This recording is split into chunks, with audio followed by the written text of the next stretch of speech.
Hey guys, beautiful sunny day up here in Boonville, New York, and I'm going to do a little walk through the woods and give a tour of some of the property. We'll see how far we get. Hopefully the snow isn't going to be too bad to walk through. I'm not wearing snowshoes today because they take a lot more out of me than just wearing regular boots. So let's see how it goes. Okay.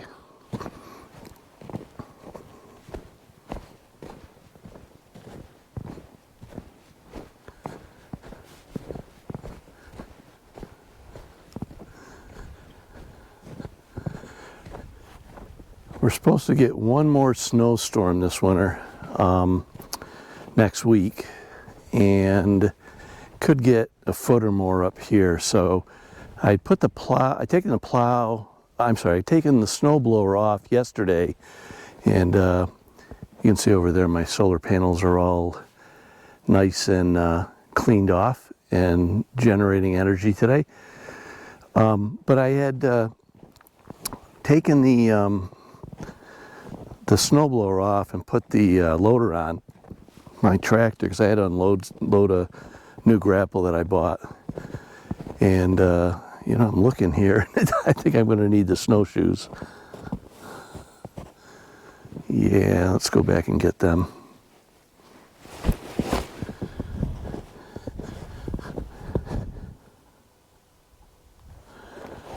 So as you can see, I do have my snowshoes. I came over here and looked at how high it was and realized that just boots weren't going to quite make it today. So it's going to be a little bit slower going than if I didn't have these on. Just making sure I'm all buckled in good. Looks good. So this is a road, like an old logging road. It used to be, that goes back about 3/5 of a mile. There's a couple of streams. I'll try to get you to the first one. I'm not going to the second one. It's a little bit far. We'll do another overview of or another walk through the camp in the spring when it gets warmer out. And it also depends on how much damage, how many trees have been down this winter as to how far I go. And try to, you can see some deer tracks here. Got to be careful going over stuff that you don't catch your snowshoe on.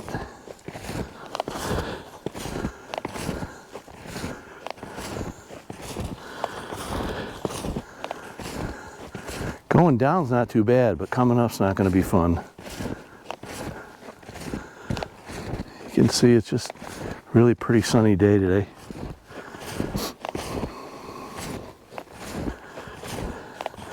It's nice because this is drivable. I can drive it with my tractor. I can actually drive it with my truck in the summer.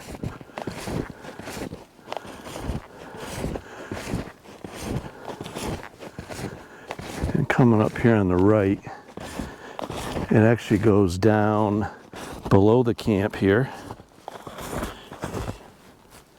And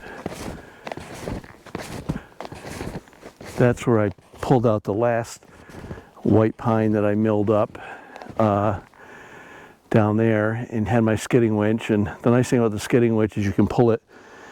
I think I've got like 250 feet of cable, if I'm not mistaken. It's a lot of cable, but you can pull it from deeper in the woods and bring it out to the logging trail, and then from there, you know, bring it up to your mill. So we're actually going to go this way.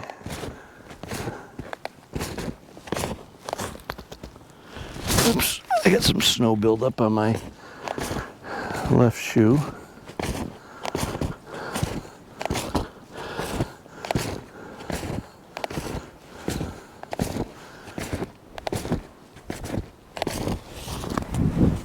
It's like the ice wants to build up on the snowshoe underneath your boot. It's kind of annoying.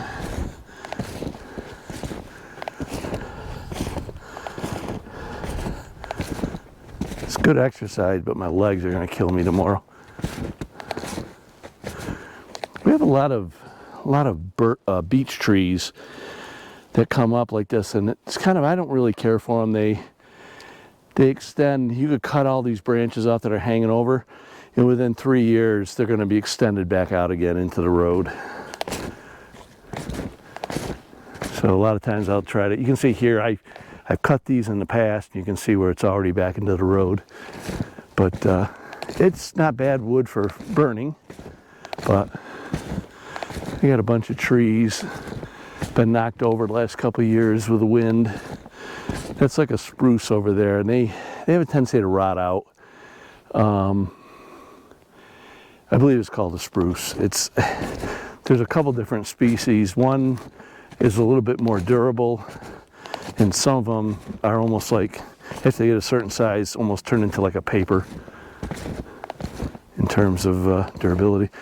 Got more deer tracks here. They like taking advantage of the road. See if maybe we sneak up on somebody.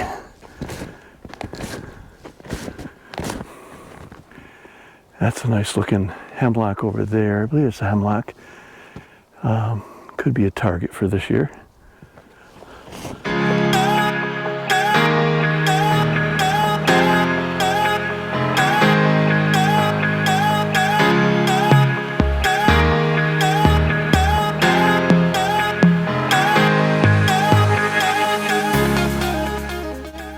So we're coming up here into a Y, kind of a Y. The main road goes to the left, and over to the right here, I do have, or I can take a tractor or four-wheeler, go down and around and come back up. But the best drivable road is that way. It looks like there's a couple trees down there too, so we're gonna go this way. These tracks all are fresh.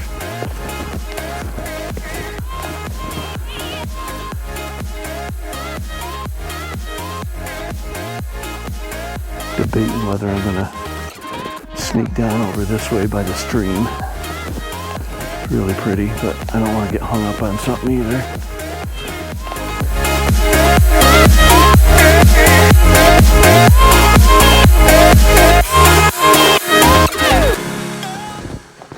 Don't know if you guys can see the stream over there. If I'm quiet, you can hear it.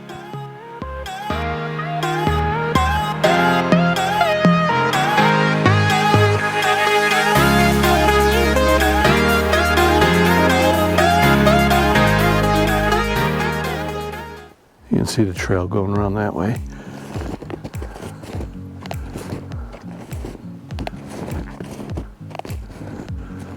Sort of going to try to snake my way over here, but we'll see how it goes with the snowshoes going over logs.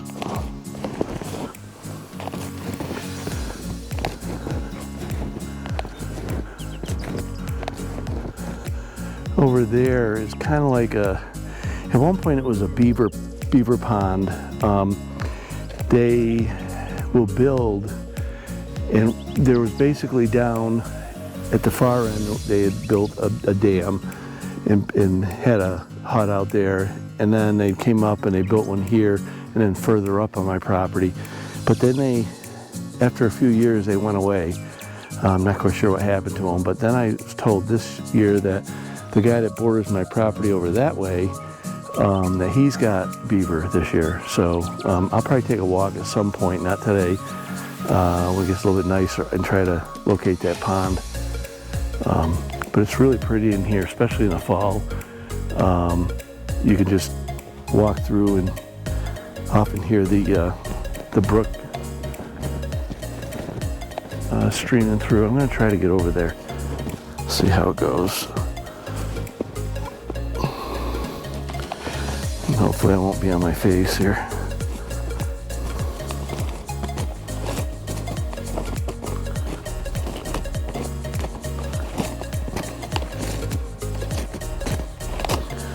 I know there's all kinds of rocks and whatnot through here. I think I'll go over this way if I can get over this log.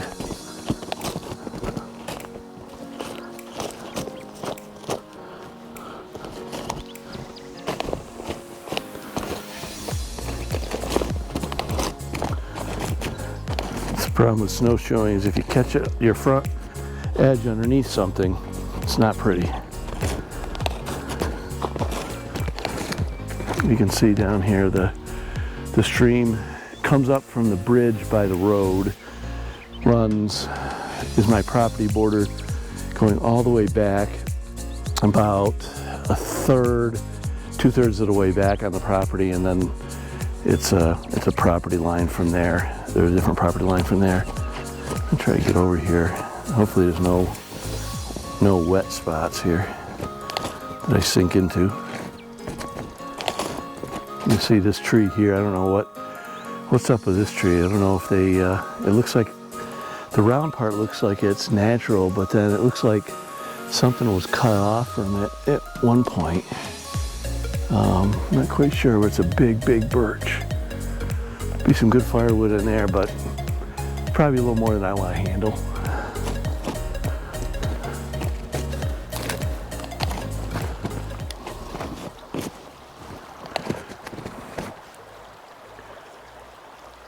So pretty listening to the stream run.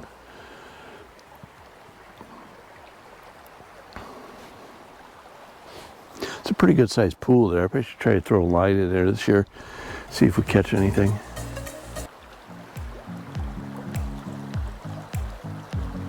Okay, time to move on. Do a U-turn here. Try to.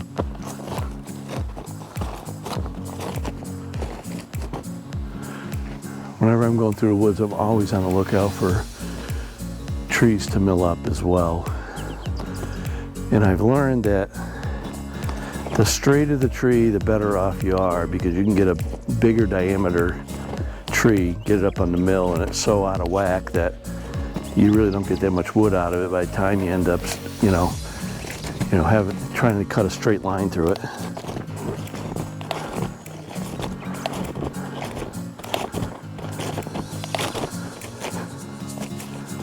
Once again, try to get over this log.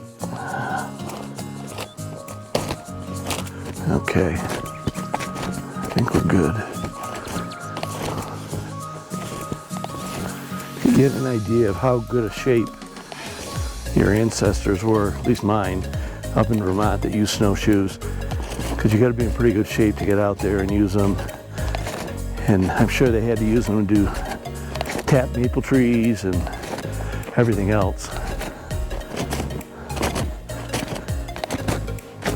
My grandfather, my mom's telling me my grandfather used to go, and he had a farm, and before he'd even milk the cows, he'd be up at like 3 in the morning, heading up to where they were doing logging. Somebody else was doing logging. He'd haul 3 loads of logs in before most people would get their first one. So he was quite the man. Had to provide for 11 kids, so that says volumes. So we're walking around where it's going to meet up with the other road that I showed you a little while ago.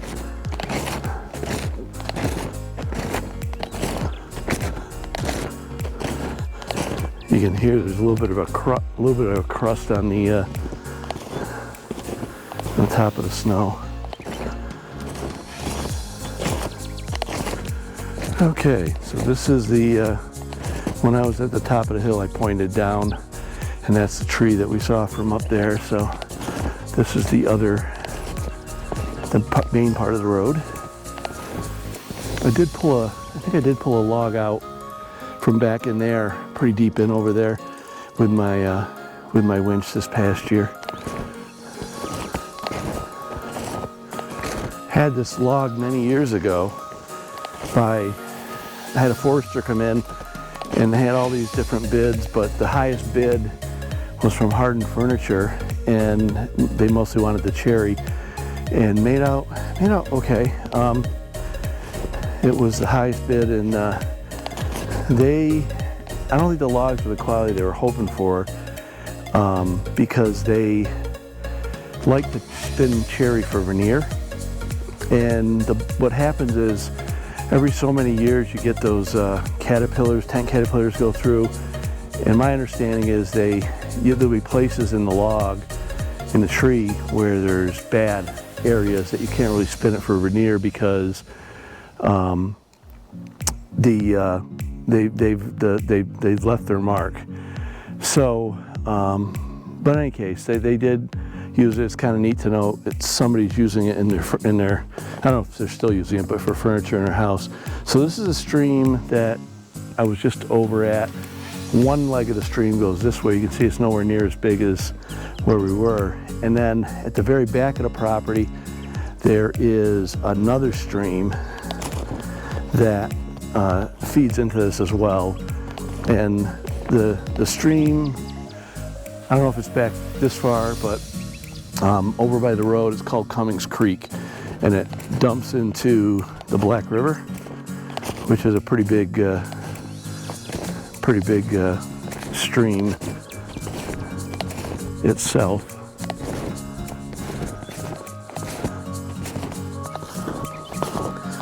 There's deer trails everywhere.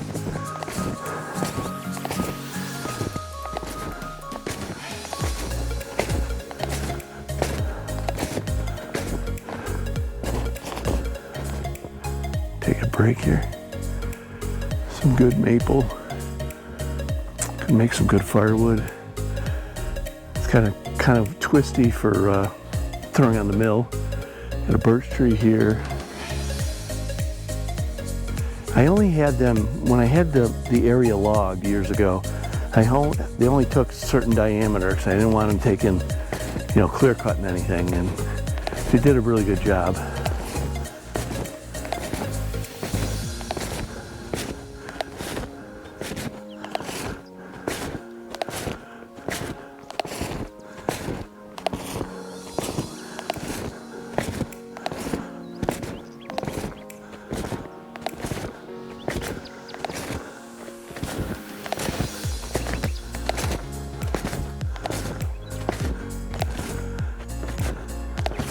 A good sized burl up there.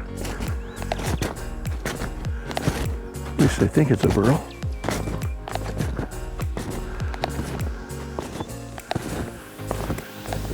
Cherry tree.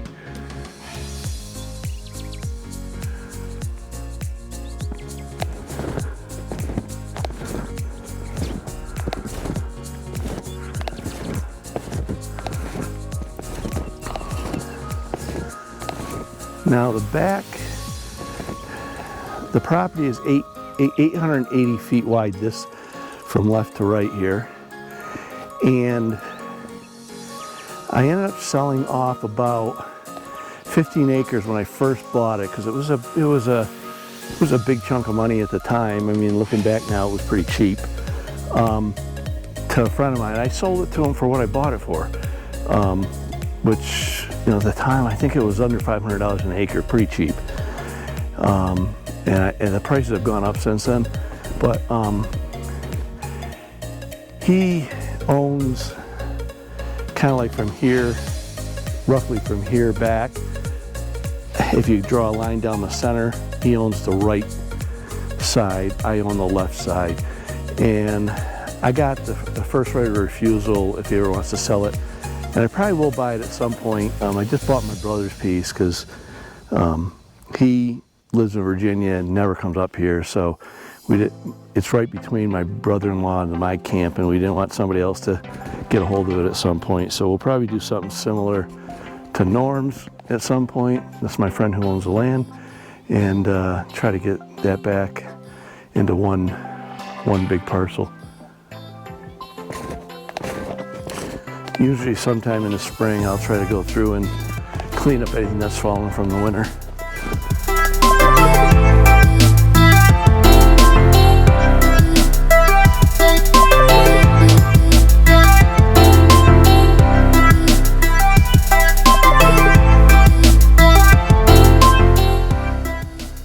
A little tired. Something up in that tree making. Saw some snow fall, but I heard a chirp too. Probably a chipmunk or a squirrel.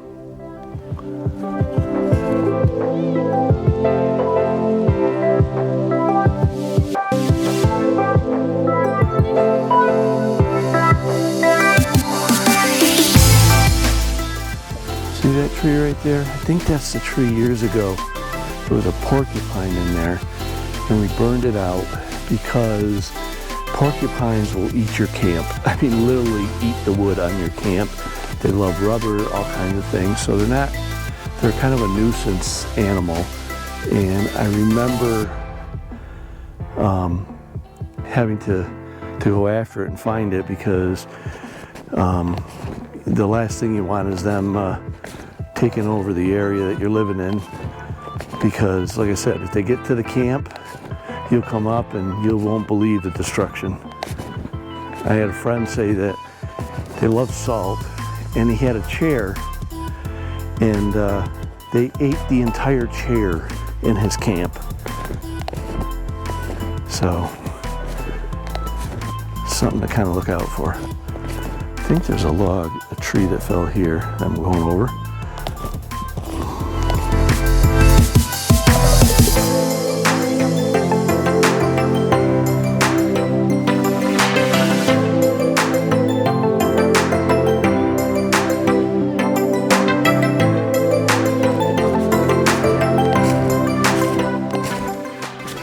This is a nice cherry tree here, fairly straight all the way up. Yeah, might consider that one at some point.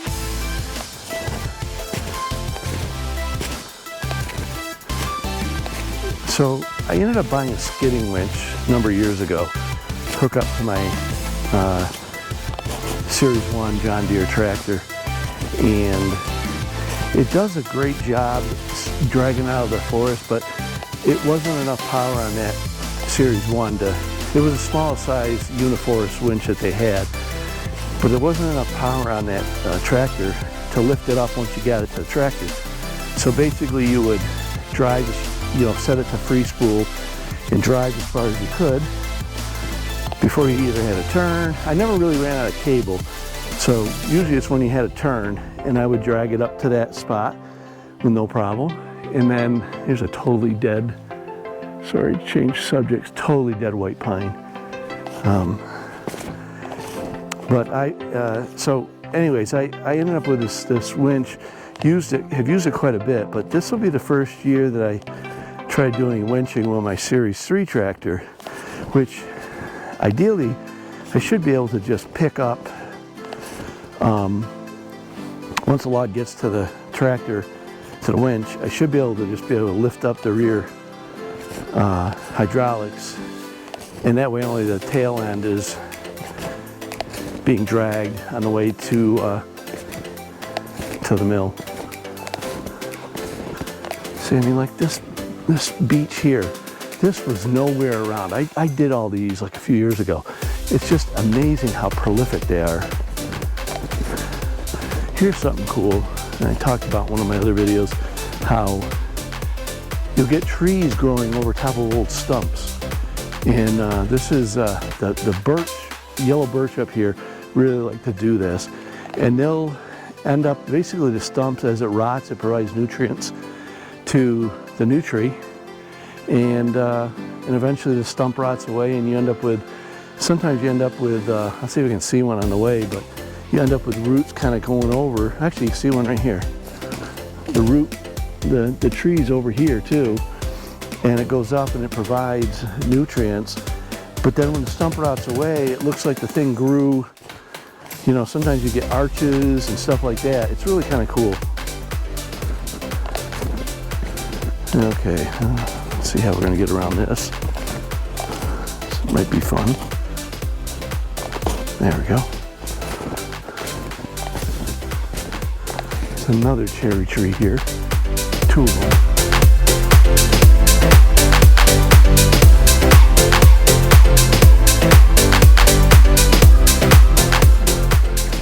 I try not to harvest too many logs, more than I can actually use, because the longer they sit, they have a tendency to rot, and I don't like that. I don't like to waste stuff. But with the new wood splitter that I'm getting towards the end of the year, I will be able to put everything to use. The one I got right now is just too slow. It just takes forever for the piston to go forward and backwards.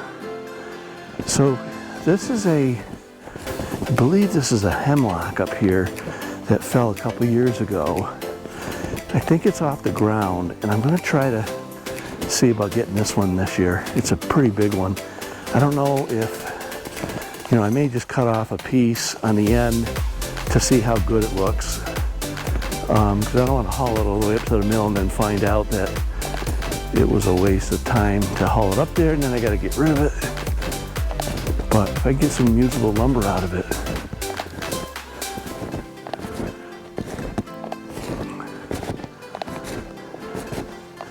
yeah, see, it's off the ground here. Pretty sure it's a hemlock. Okay.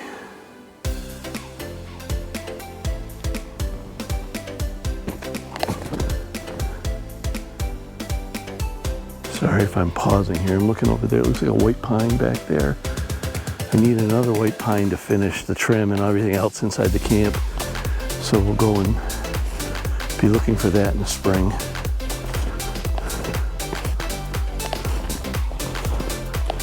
Try to get down through here without killing myself. Probably can't see, but there's a big little hill here. Big little hill, does that make sense?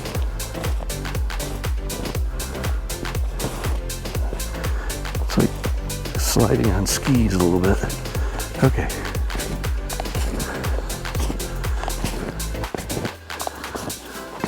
So, I wasn't going to come back this far, but I'm almost to the back of my property.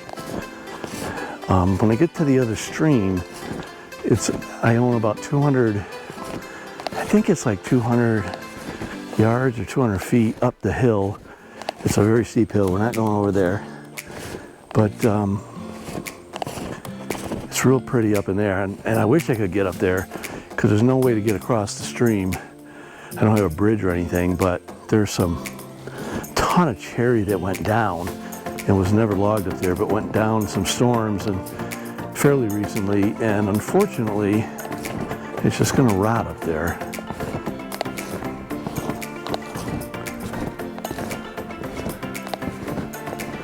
This is actually a nice looking spruce. Spruce or hemlock, I think it's a spruce. This is an example. The nice thing about spruce is they're straight, so you don't lose a lot of wood when you're milling it. So I always see so many trees that are suitable for what I like to do, but less time to do it all when you work a full-time job as well as trying to do this stuff on the weekends.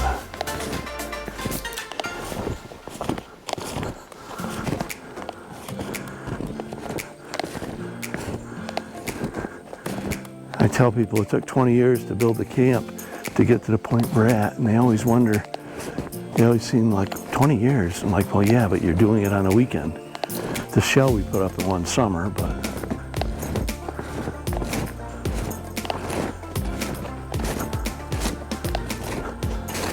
so a few years, I had this place logged probably 3 times. The second time, or the last time I had it done, the guy who did it with a dozer. And so I had him put a little turnaround here at the end so that if I want to come down and with a trailer or something like that, I can still turn around, but there's like a little island here in the middle.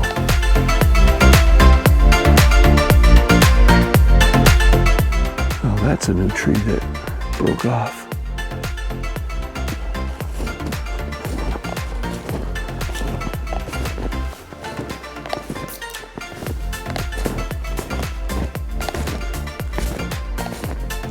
So we're coming up onto my tree stand.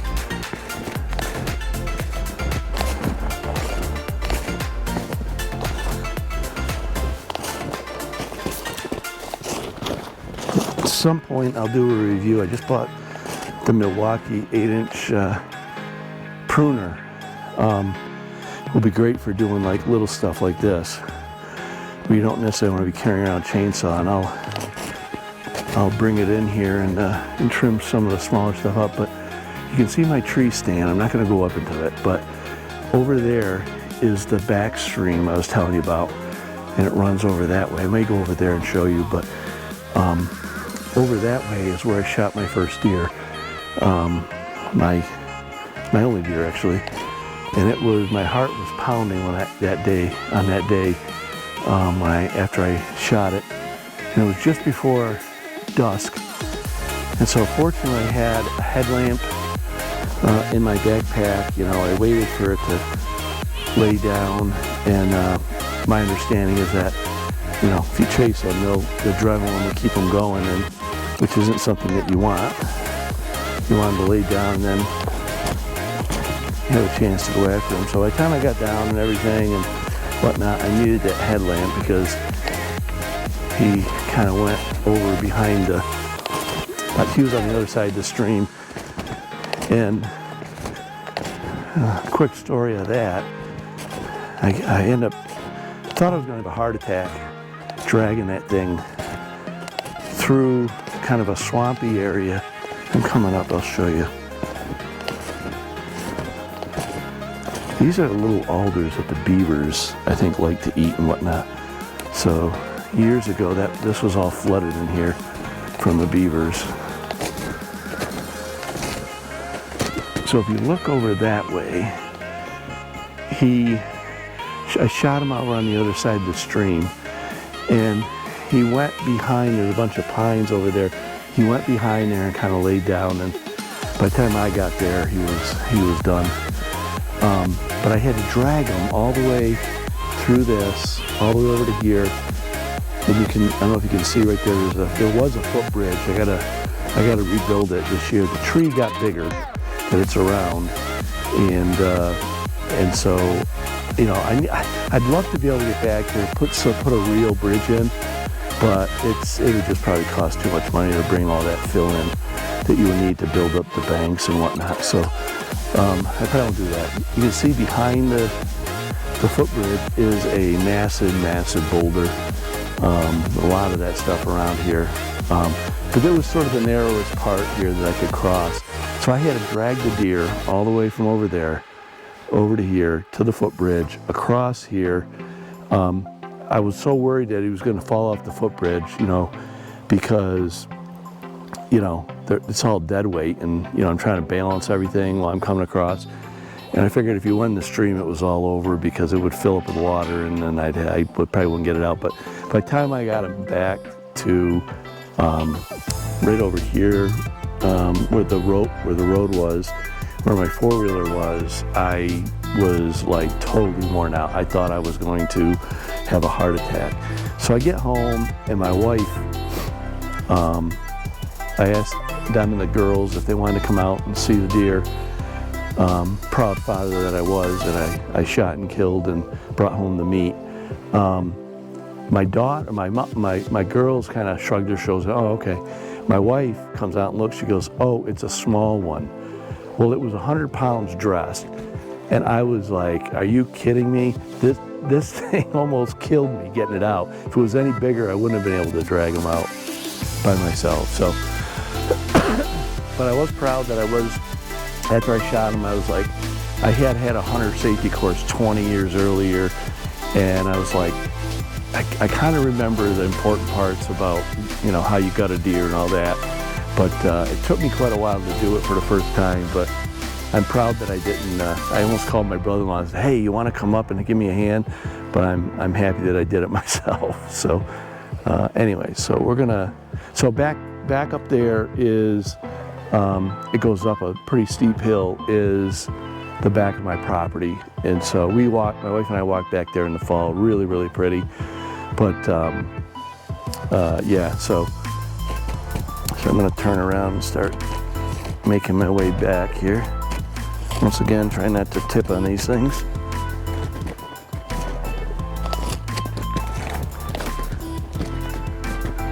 That's a dead tree I could probably cut down. There's no, oh no, it's not.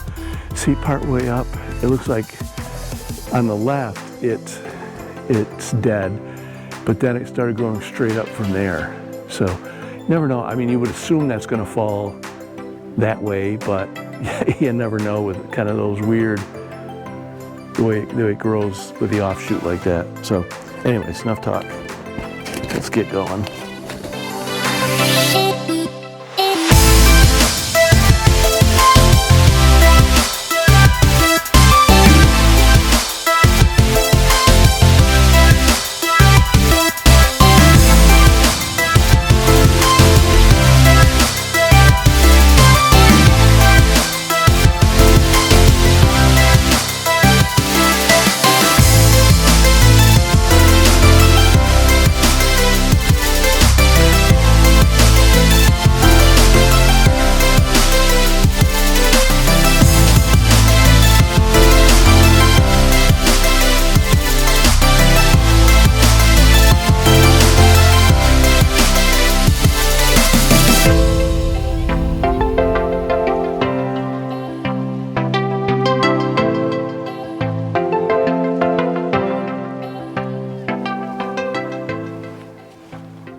When I was a kid, my dad, we used to do firewood. Used to split it. I want to say we split 10 cord a year, 10 to 15 cord a year by hand. And I remember my dad used to say, take a break, take a break. So that's always kind of a running joke that, you know, you start getting a little bit tired, take a break, give yourself a rest, and then go back at it again. So thinking of your dad, he's 89, going to be 90 this year. And he was a great role model. Great, my parents had a great relationship, still do. They're both still alive. My mom's 84? No, 80, I think 85 she just turned. She was the youngest of 11, and she's a Spitfire, still today.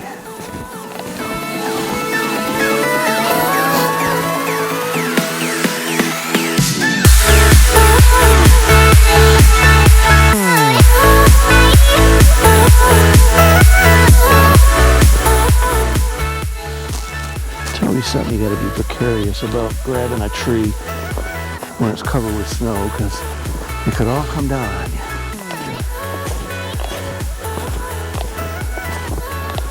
I remember reading in English years ago, the story about Jack London called To Build a Fire, I think it was called.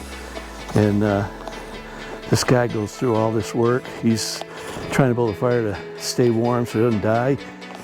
And he ends up building it under a tree, a pine tree, that was laden with snow. And then once the fire got to a certain size, it came down and extinguished everything that he had done. And I don't recall in the end if he died or what, but it wasn't something I remember. If you're gonna build a fire, don't build it in a spot like that that's covered with snow, or find a way to protect it.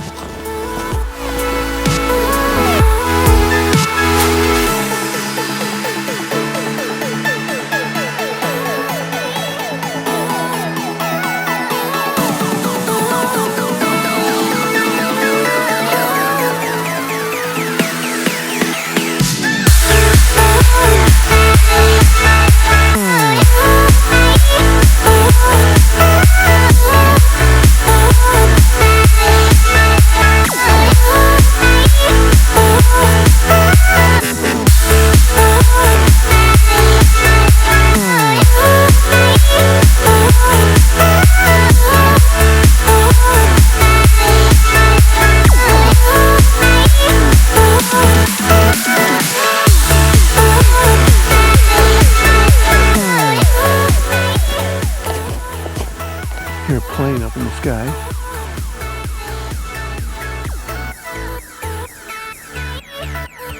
Don't see it, but I hear it. Boonville's actually got its own airport. It's like a grass strip for people that want to take advantage of it. And then up here, there's so many lakes up by Old Forge and whatnot that there's a bunch of seaplanes in the summer that fly in from one lake to the next.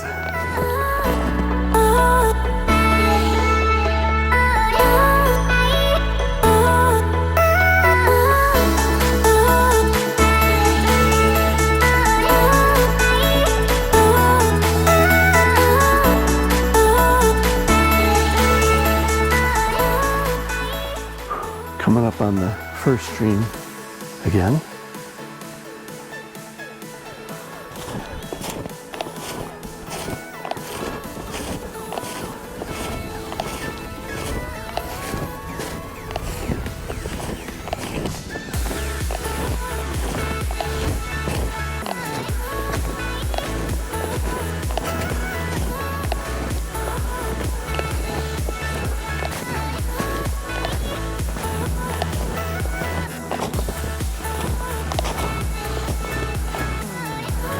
You can hear that plane.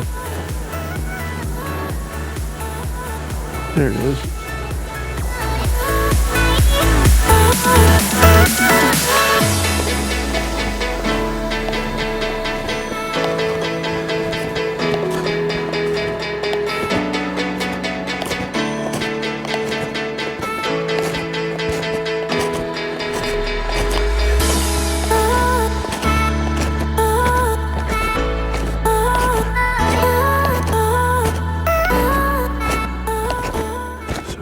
go straight up here. Instead of walking around by the first stream I showed you earlier. So it might be a little bit harder going uphill in this stuff. Yeah. Yeah, when the trail's broken,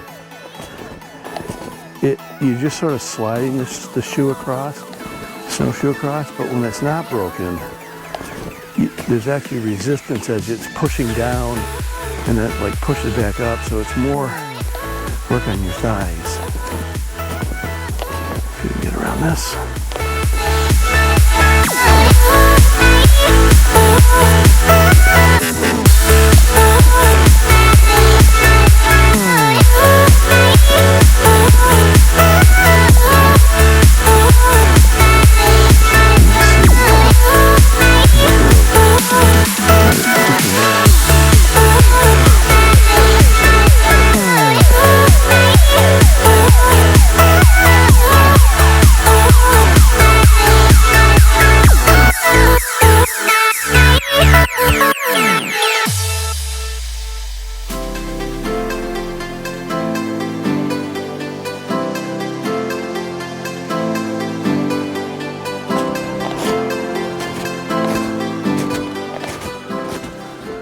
You can see the holes here from the woodpeckers.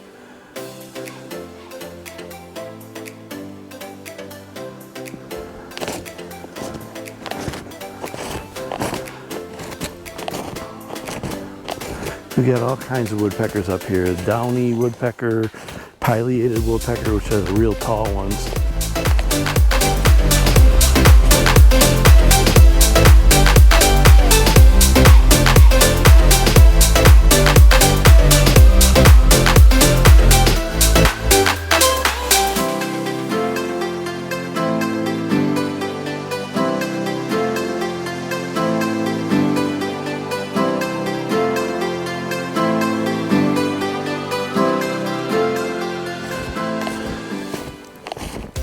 Last hill to go up. You see I can barely talk now, my throat's all dried out. But get to the top of this hill and it's smooth sailing.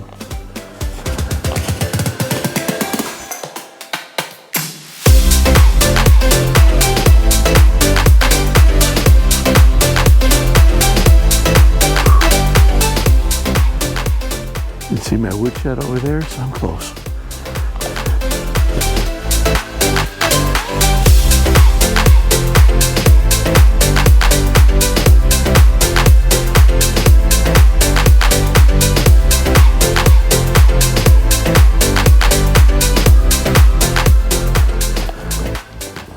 Okay, here's the edge of where I snowblowed.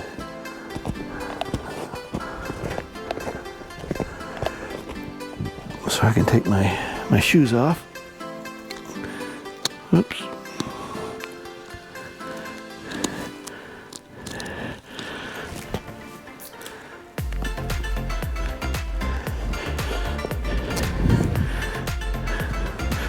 There we go, there's one.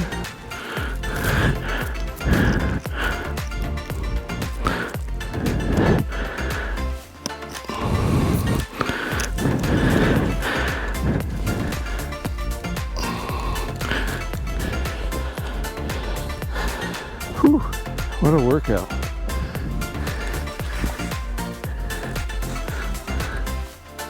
I hope you guys enjoyed this video, and if you did, go ahead and hit like and subscribe.